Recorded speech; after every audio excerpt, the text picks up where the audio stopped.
सुखदेव जी बोले, हे राजन, भगवान श्री कृष्णचंद्र का प्रत्येक अंग दिव्य सौंदर्यता युक्त तथा दिव्य था। उनका श्री विग्रह संगल, मन तथा भक्तों को कृत्य कृत्य करने वाला था।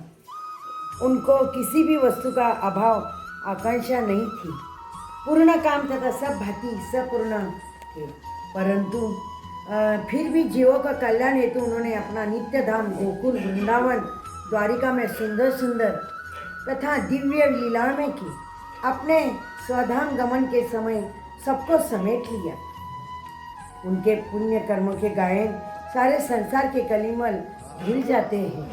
भगवान कृष्ण ने जब द्वारिका में केवल यदुवंशी के संहार के लिए काल रूप में निवास करते थे, उस काल में उनकी प्रेरणा से अनेक ऋषि मुनि द्वारिका के पास पिंडारा क्षेत्र में आकर निवास करने लगे। उनमें विश्वामित्र, असी, कन्नौ, दुर्वासा, भृगु, अंगिरा, कश्यप, वामदेव, अत्रि, वशिष्ठ, नारद भी मुख्य थे।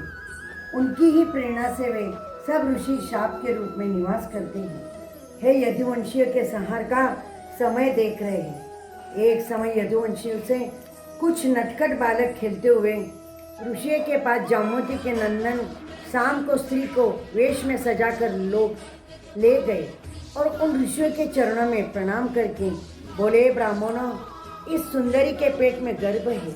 यह स्वयं पूछने में सकुचाती है, इसलिए उसकी ओर हम पूछते हैं। इसके गर्भ में क्या है, आप लोग सर्वज्ञ हैं, इसलिए बताओ कि इसके कन्या होगी या पुत्र। राजन, उन कुमारियों से ऐसी धोखे वाली बात सुनकर ऋषियों का बड़ा क्रोध हुआ और बोले, हे मूर्खों, इसके उदर में से एक मूसल उत्पन्न होगा जिससे तुम्हारे कुल का नाश होगा। भगवान की प्रेरणा से उन ब्राह्मणों ने यदुवंश के लिए ऐसा घोर शाप दिया। उन मुनियों को शाप को सुनकर सभी राजकुमार डर गए। उन्हें शाम की पेट को खोलकर देखा तो उन्हें एक लोहे का मूसल मिला।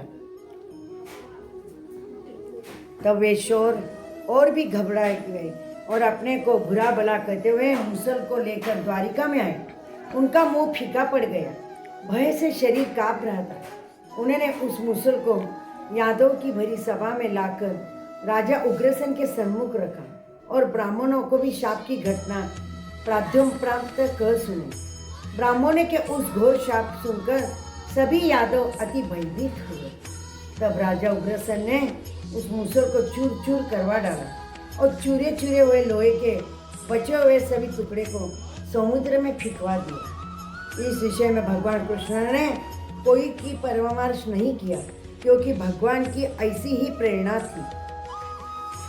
हे राजन, लोहे के उस टुकड़े को एक मछली निगल गई और उस चूरे से एक प्रकार की बिना गांठ वाली घास उत्पन्न हुई। मछुए ने उस मछली को पकड़ लिया जिसने लोहे के टुकड़े को निगल लाया। उस लोहे के टुकड़े को निकालकर जरा नाम का एक व्याध्य ने अपनी बाहे की नोक पर लगा दिया। यह सब कुछ कर्म भगवान कृष्ण ने छिपे नहीं थे, सब कुछ जानते थे कि उनसे इस शाप को उल्टाने की शक्ति, किंतु उन्हें ऐसा ही नहीं किया क्योंकि वह सब कुछ उन्हीं को दे रखा था।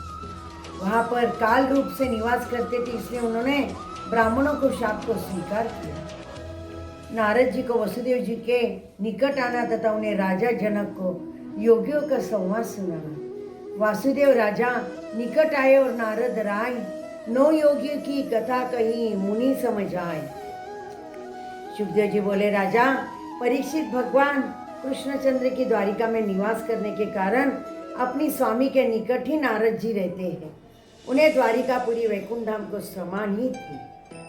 क्यों न हो, वह लक्ष्मीपति नारायण कृष्ण के स्वरूप में विराजमान है।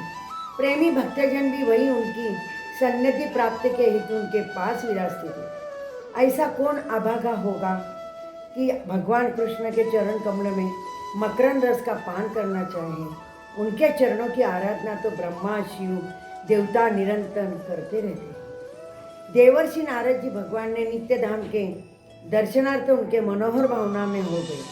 वसुदेव जी से भेंट हुई। वसुदेव जी नारद जी का यथाविधि पूजन किया, एक उत्तम आसन प्रदान करके बोले, हे नारद जी, आपका शुभ आगमन हम गृहस्थीय स्थितियों से लिए इसी प्रकार है। माता पिता का आगमन पुत्र के लिए सुखदायक होता है। स्वयं भगवत में फिर आपको कहना ही क्या है। आप दूसरे की भलाई में रत रहते हैं। देवता लोग भी स्वाद से युक्त हैं, पूजा करने पर सुख देते हैं। आप जैसे संत शिरोमणि निस्वार्थ भाव से कुमार्ग पर जाने वालों को दयावश सुमार्ग प्रदर्शन कराते हैं। परंतु संत पुरुष दीन देखते हैं, उसी पर स्नेहवश दया करते हैं। देवर्षि, आपके दर्शन के कृतार्थ हो गया है, परंतु फिर भी आप कृपा करके मुझे भगवत प्राप्ति का सुगम साधन बताइए। मैंने पहले जन्म भगवान का आराधना की थी, किंतु मुक्ति के लिए नहीं कि उन्हें पुत्र रूप से प्राप्त करने के लिए ही की थी। उसी के फलस्वरूप भगवान मुझे पुत्र रूप में प्राप्त हुए। मैं उनकी मायामयी लीला से मोहित हूँ। आप मुझे ऐसा उपदेश दीजिए जिससे मैं जन्म मृत्यु चक्कर से छूट जाऊँ। सुखदेव जी बोले, परीक्षित, वसुदेव जी के ऐसे वचन सुनकर नारद जी उनके मनोभाव की समझाकर अति प्रसन्न हुए। वसुदेव जी बड़े बुद्धिमान परम ज्ञानी थे। नारद जी के मुख से भगवान चरित्र तथा गुणों को सुनना चाहते थे। वसुदेव जी का प्रश्न सुनकर अति प्रसन्न हुए। भगवान प्रेम में विह्वल होकर आनंद मग्न हो गए। वसुदेव जी, आप प्रश्न संसार के कल्याण के लिए है। भगवान का चरित्र ऐसा उत्तम में है, श्रवण मात्र से मनुष्य का उद्धार हो जाता है। चाहे स्नेह के एक बार भी उनके नाम का उच्चारण करता है तो उसके सारे पाप धुल जाते हैं। भगवान मेरे इष्ट, मेरा आराध्य देव, मेरे जीवन, मेरे प्राण, मेरे सर्वस्व ही है। तुम्हारे प्रश्नों को सुनकर मैं उनके प्रेमानंद में डूब रहा हूँ।